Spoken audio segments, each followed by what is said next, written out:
Se tivera a sensibilidade dun artista, isto sería unha obra de arte. Pero non é máis que un anuncio de televisión.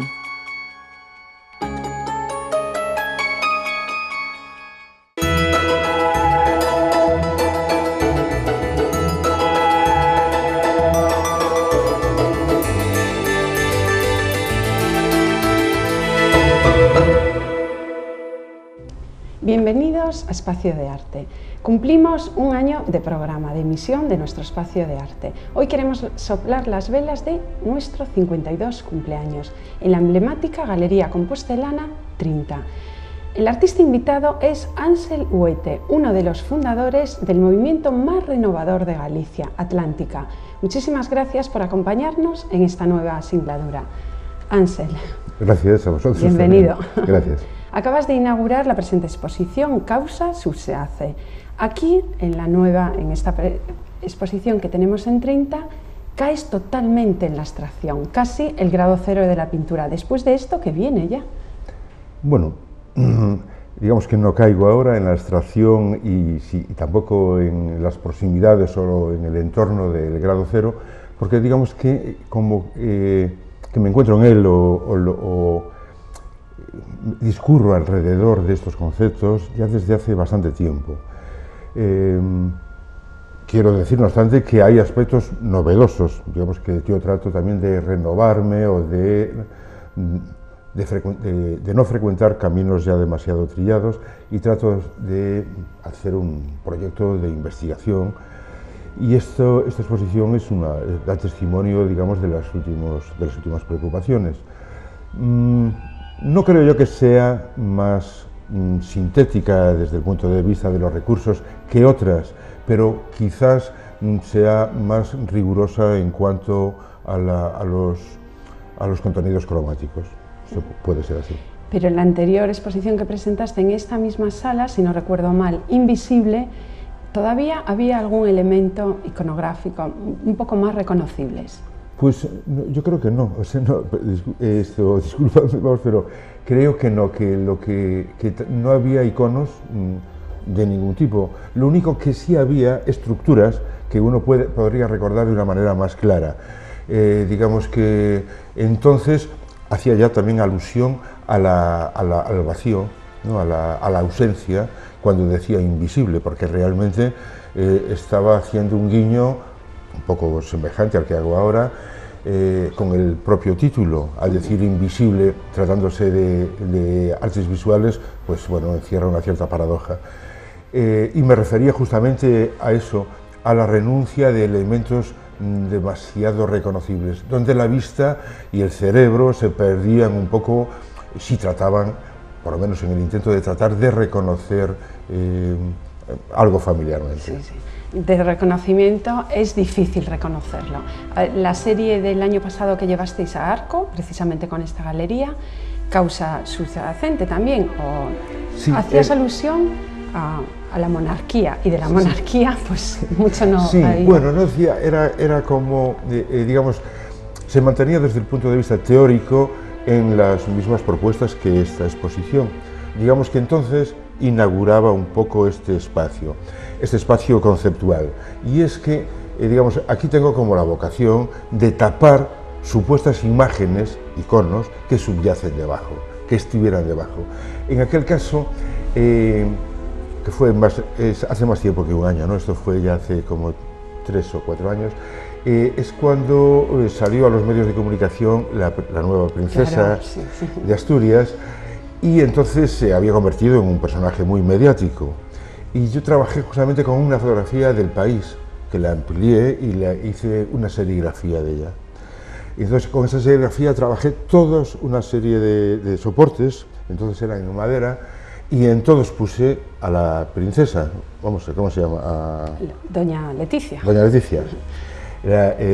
Estaba en cada uno de ellos, en cada uno con color, en fin, eso no importaba mucho. Y después la tapé. Y entonces yo creo que era, el título yo no lo recuerdo muy bien, pero que era Realidade Subsacente. Sí, sí. Claro, y me refería al hacer el juego con la palabra realidade, quería hablar de realidad y a la vez hacer este guiño referido a la realeza, ¿no? Bueno, era una cosa así. Y sí, efectivamente, entonces sí que existían imágenes icónicas que siempre eran la princesa Leticia. Digamos que eso era, bueno, pero siempre la tapé. Sí. Y sigue siendo muy irónico con los títulos, porque ahí está el homenaje a Gunther, a Fellini. Sí, bueno, esos son ya más lejanos en el tiempo.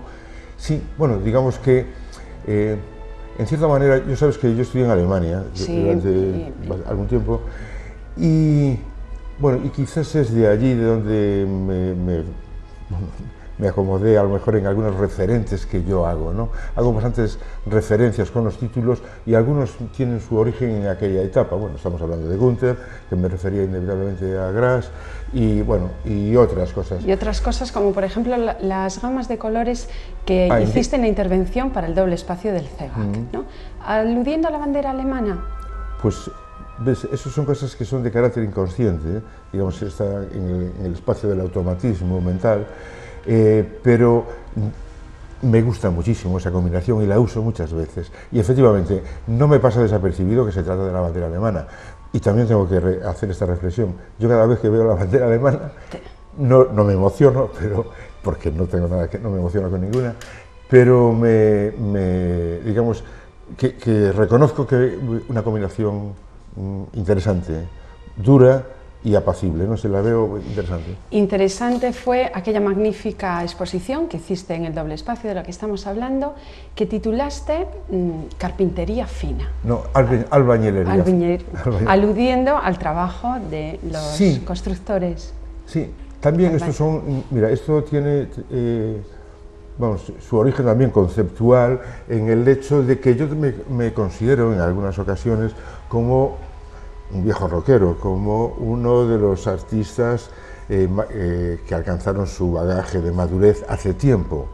Mira, yo recuerdo una vez que decía Saura, en una charla, que bueno, yo participé con él en unas mesas redondas en el CEGAC, y decía, era a finales del siglo pasado, y decía, dentro de unos meses todos seremos del siglo pasado.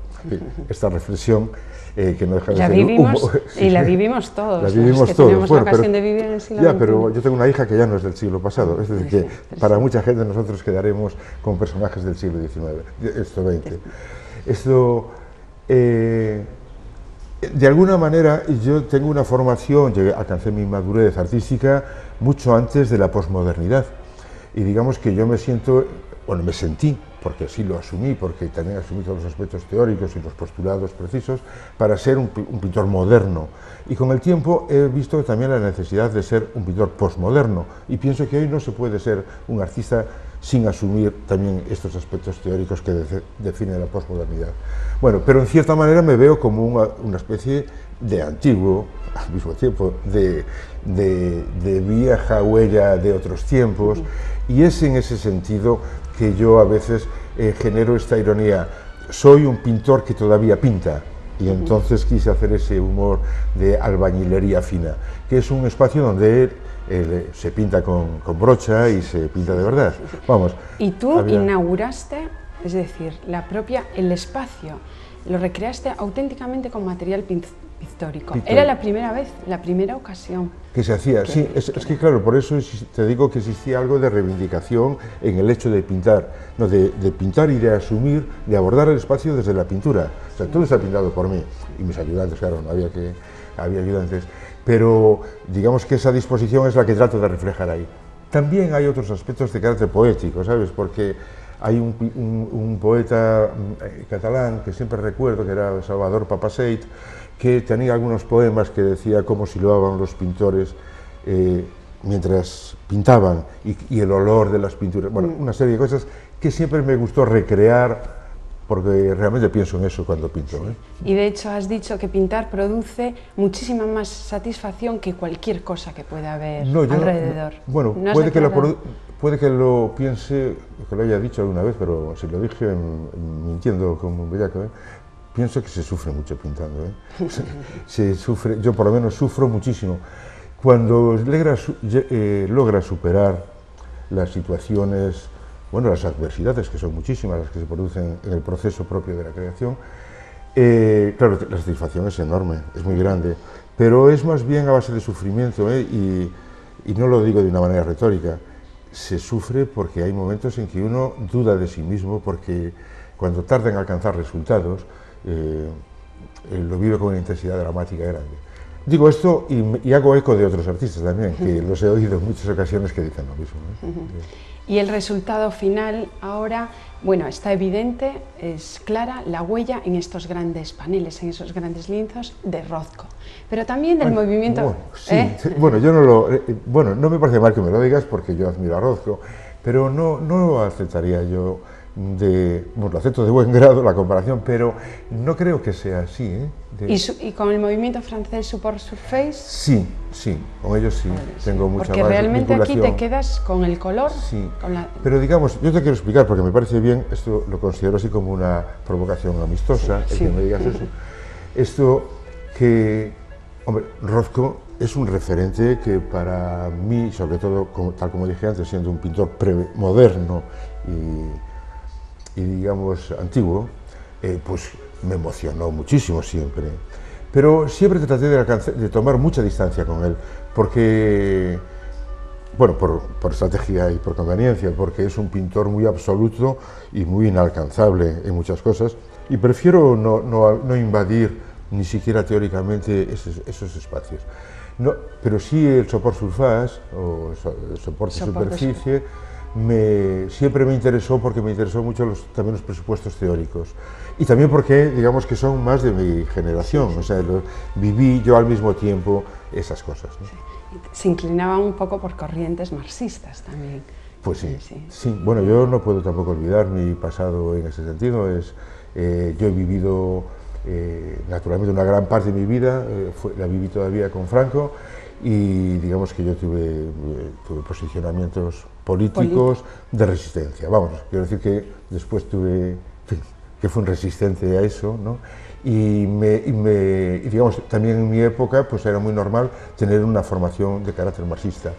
No obstante, también la tengo posteriormente, porque también los teóricos de arte hoy, que parece que el marxismo estuviera como pasado de moda, siguen siendo los más importantes, que aparecen detrás de los presupuestos marxistas, ¿eh? Vamos, estoy pensando en algunos, pero bueno, no los voy a citar. Y una cita y una pregunta que es, vamos, impepinable, es eres uno de los grandes fundadores, yo creo que el principal, del movimiento Atlántica. Bueno. ¿Qué supuso para Galicia? Bueno, bien. ¿Y cómo surge Atlántica? Sí, hablar hoy de Atlántica resulta ya un poco más complicado, porque se ha hecho una conmemoración de esta exposición. Que también quería... Con muy mala pata, que más bien valió para... Con buena intención, pero claro, estaban representados unos cuantos y faltaban otros, y firmas... Sí, no, yo no creo que fuera tanto por eso, porque al final estaba casi todo el mundo, creo yo no eché en eso no eché a nadie falta, pero creo que, digamos que no se hizo la lectura conveniente que había que hacer. Había que comprender bien lo que supuso Atlántica desde sus presupuestos, que sí, teóricos, que a pesar de no haber sido nunca explicitados por escrito, existían. ¿Cuál era esa ideología del Bueno, del no grupo? podemos hablar tanto de ideología como de los presupuestos. Mira, aparece en el 80, que es cuando aparecen también otros movimientos realmente importantes en otros países, como en Berlín o como en Londres. Estoy hablando del Zeitgeist en el alemán, o del New Spirit in Painting, que se hace en Inglaterra.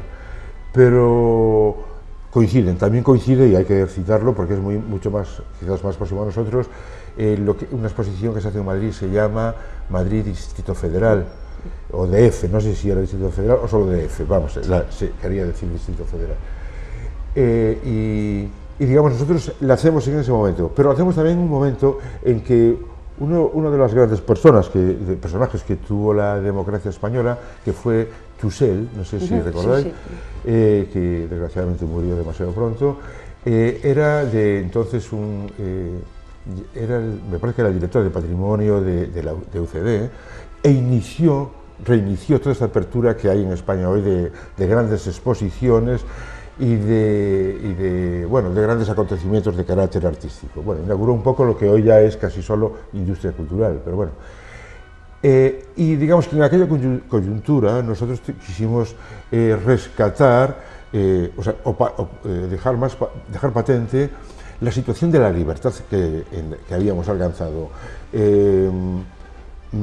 Asumir presupuestos también de carácter nacional, en cierta manera, nos encontramos como una minoría de la periferia cultural y queríamos un poco enseñar nuestra situación. Y bueno, yo ahora mismo no quisiera explicar más cosas porque serían... Pero llegasteis a estar, perdona Ansel, cohesionados como el grupo, por ejemplo, Dau al Set o El Paso. ¿Llegaron a estar? Nosotros no fuimos un grupo en ese sentido, es que tampoco lo pretendimos jamás. Pretendimos ser justamente esa coyuntura expositiva donde se manifestaba ese estándar creativo, ese estándar de posicionamiento productivo y en ese momento del mundo. Pero no pretendimos nunca buscar una unidad de carácter ideológico, ni siquiera teórico. Digamos que los aspectos teóricos evidenciaban que nosotros éramos un país en cierta manera arcaico, aún no habíamos, estábamos muy referenciados en la pintura, digamos, los aspectos conceptuales o más inmateriales eran muy menores. No pretendíamos en ningún caso ser un grupo, y pienso que cumplimos nuestro propósito, nuestra etapa, haciendo esas 4 exposiciones. Y de renovación del arte gallego. Sí, del arte gallego, sí, pero bueno, tampoco pretendíamos que fuera solo eso. Cambiando de tercio, has realizado murales, has realizado pues la intervención esta en el espacio de arte el doble espacio del CEGAC. ¿Con qué tipo de formato te encuentras más cómodo? ¿Con la obra pequeña estás a gusto? No, mira, eso es una imposibilidad mía total. Digamos que yo los cuadros pequeños que creo que es conveniente hacer, porque bueno, para el mercado se comprende por qué, ¿no? Sí. Hay que tener moneda pequeña también, eso y me cuesta muchísimo. Los hago por pura disciplina y porque me los suele pedir la galería, pero me cuesta mucho, yo me encuentro muy bien en los tamaños grandes. Y digamos que ahí se puede establecer una relación que también me gusta el muralismo, pero digamos que al margen del muralismo, que me encanta, que me parece la obra sacar la obra al exterior, en lo que es el espacio público de la pintura, me parece fantástico, ya me gusta también la obra grande en sí misma, porque creo que, sobre todo por las características de mi obra, está destinada a ocupar un espacio en la pared. No es reductible porque no tiene aspectos de carácter anecdótico que fueran sintetizables, sino que funcionan en su materialidad, ¿no? Y experimentar con nuevas técnicas, por ejemplo el fresco, ¿cómo experimentaste en su momento? Bien, bueno, con el fresco no se puede decir una nueva técnica, ¿no? Pero esto... nunca experimenté en el fresco exactamente. Hice aquí una especie de juego también.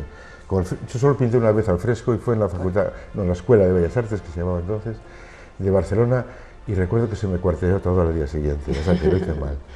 Pero aquí hice también un guiño cuando trabajé en el CEGAC, y es que trabajé con cal, con elementos muy naturales, y algunos de los colores estaban fraguados sobre la cal, no sobre el yeso, que sería el fresco, pero bueno, la cal también, me funcionó muy bien. Funcionó bien, pero ahí era como un guiño también. Sí, también, y un guiño, y podía haber un guiño a Pier Manzoni, eso de sumergir los... Sí, hombre, Pier Manzoni justamente es uno de los artistas que más me interesó a mí de toda la historia, y no se puede decir que haya parecidos entre él y yo. No. Son de carácter conceptual, lo admiro profundamente, y digamos que también tendría que citarlo a la hora de citar el título que yo he puesto aquí, ¿no? Del Causa subyace, en cuanto que él pues, había enterrado muchas cosas en el suelo, y sobre todo hay una cosa que de él me encantó siempre, y es los acromos, ¿no? Como él aborda pinturas sin color y solamente con elementos de textura. Totalmente, bueno, blancas. Blancas, sí, y creo que también negras tiene también, pero el acromo es blanco. Y por remitirnos a gente que admiras ya, y nos vamos mucho más atrás, antiguamente te interesaba mucho la pintura metafísica, los grandes metafísicos italianos de Chirico. Eran otros tiempos. Sí, bueno, yo solo, sabes que yo pinto todos los años pinto un par de cuadros metafísicos. Son unos cuadros pequeñitos, como nunca pinto grande, o sea, no sé pintar pequeño la pintura esta, pero sí me gusta pintar. Entonces esto lo pinto en invierno en la mesa como la mesa camilla, yo no uso mesa camilla, pero como si fuese, vamos, de casa, y trabajo, hago unos cuadros que generalmente mantienen una relación con De Quirico y con Urbano Lugrís. Y que salían en bolos, sí, pero también me refiero a Urbano Lugrís, porque le conocí personalmente, y cuando yo estudiaba en Berlín, que yo aún era bastante ingenuo, de regreso a Vigo, él me contaba, él era un gran mentiroso, un gran, de una cultura tremenda, y me contaba historias de cómo él paseaba por la Kurfürstendamm con Max Ernst, con De Quirico, en fin, me contaba unas trolas tremendas, ¿no? Y digamos que en estos cuadros que yo hago, que son muy pequeñitos, pues siempre hago una referencia a él. Le hago a él, a Max Ernst, a todas estas personas que yo admiro profundamente. Y toda la magia, y la magia que nos invitas a todos los espectadores a profundizar, que no son meras manchas de un solo color, monocromáticas, sino que dentro se esconden un cúmulo y cúmulo de sensaciones y de memoria. Sí. Mire, quisiera decir, ya que me preguntabas por estos referentes más anteriores, tengo un referente gallego que creo que debía de citar, y que es Tino Grandío. Tino Grandío tiene una serie grande de cuadros que se llaman Nada. Sí. Y justamente, digamos que cuando yo hago estas cosas como invisibles, pues pienso en él también. Y me gusta muchísimo el hablar de los referentes que proceden de nosotros, porque uno de los problemas grandes que creo que tiene la cultura gallega es que en vez de potenciarse en el mundo global, es víctima de la globalidad. Y digamos que nos olvidamos un poco de los aspectos que nos hacen singulares o nos hacen característicos. Debemos de mirar un poco más hacia nuestros padres o nuestros abuelos artistas, y no debemos de avergonzarnos de ello, porque hubo gente muy interesante y en todo caso fueron nuestros abuelos, o sea, que somos así. Y tú viajaste y te formaste, pero volviste a tu tierra y te instalaste aquí en Sí, porque, bueno, eso digamos que iría en el sentido este que te citaba antes, o sea, yo soy un pintor, un artista, con conciencia de clase y con conciencia nacional también. Nunca he sido, no soy militante de partidos nacionalistas ni nada, pero digamos sí que tengo una conciencia de que pertenezco a un país, y que el proceso y el proyecto cultural de los países tienen que contar con la ayuda de las personas, o las personas con la del país, que tiene que haber ahí un aspecto dialéctico profundo. Y así lo manifestaste en alguna intervención tuya, por ejemplo, con el homenaje a los fusilados. Qué bonito cuando con pólvora, o sea, cuando pintas. Ay, tú me hablabas de eso. Sí, lo hago con pólvora. Sí, es que yo no recordaba, porque yo, cuando me hablaste una vez de esto de los fusilados, yo estaba pensando en cuadros que yo hice en el año 70. Sí, me refiero a la intervención. Sí, a la intervención en Carral. Sí, esto es una cosa que, bueno, hay mi amigo Pepe Barro, pues siempre me animo a que repita esta experiencia, y es dibujar con pólvora. Entonces, claro, bueno, esto ya lo he visto, no es generar, no sé, es generar sobre un espacio cromático blanco, por lo general, oculto allí con pólvora blanca una frase o unas frases, y digamos, la pólvora al quemarse pues deja un rastro negro, entonces se hace realidad eso que se llama negro sobre blanco, el texto, lo que es el texto. Y bueno, en el homenaje a los fusilados de Carral, pues sí fue así. Creo que era bastante oportuno. Sí, oportunísimo. Sí. Y tú que impartes clases en la Facultad de Bellas Artes y que te has formado en Barcelona, en Berlín, ¿cómo ves la enseñanza que tú recibiste y la que tú ahora impartes? Bueno, pues muy diferente. Yo recibí una formación malísima, o sea, hay que ser sincero. El otro día me encontré con algún compañero que también estudió por los planes de estudios que a mí me tocó estudiar, y eran realmente malos. Digamos que yo soy de esas personas, como esas generaciones, que nos tuvimos casi que autoformar. Yo tuve la gran suerte de haber viajado a París, a Berlín, y haber llegado a esa escuela de artes, que era un foco de libertad, y bueno, que yo, bueno, me abrió los ojos, pero tengo que también asumir que Barcelona me los había abierto el informalismo catalán, ¿no? Primero sí, me lo abrió mucho. Lo cuento en muchas ocasiones, parece un chiste y parece una cosa así como patante, pero yo reconozco que yo cuando llegué a Cataluña era un paleto y allí, digamos que dejé de ser paleto, ¿no? Y después ya me puse a viajar por el mundo y ya fue tremendo. Y regresaste. Sí, regresé por las razones que te decía. Bueno, pues Ansel, muchísimas gracias por habernos acompañado a Espacio de Arte, ha sido todo un placer. Muchas gracias a vosotros. Tener a uno de los grandes de la plástica gallega. Bueno, muchas gracias por esa valoración. Muchísimas gracias por haber compartido con nosotros estos momentos aquí en la Galería 30. Hasta la próxima semana. Se tivera a sensibilidade dun artista, isto sería unha obra de arte. Pero non é máis que un anuncio de televisión.